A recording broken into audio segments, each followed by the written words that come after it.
Amy 本來覺得世界好冷漠，大家都忙於自己嘅生活，直到有一日，佢個女突然要做緊急腦部移除腫瘤手術，佢嘅世界一切變得混亂。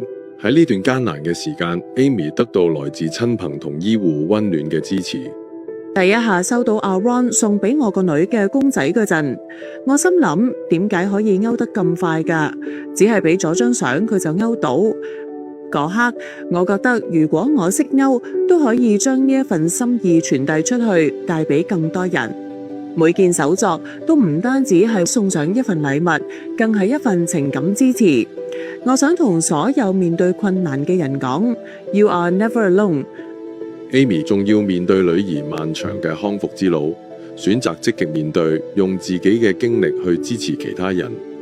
下一集我哋會聽到 Rachel 嘅故事，一位曾經移英後失去朋友圈子嘅媽媽，因為做義工揾返朋友，揾返自己。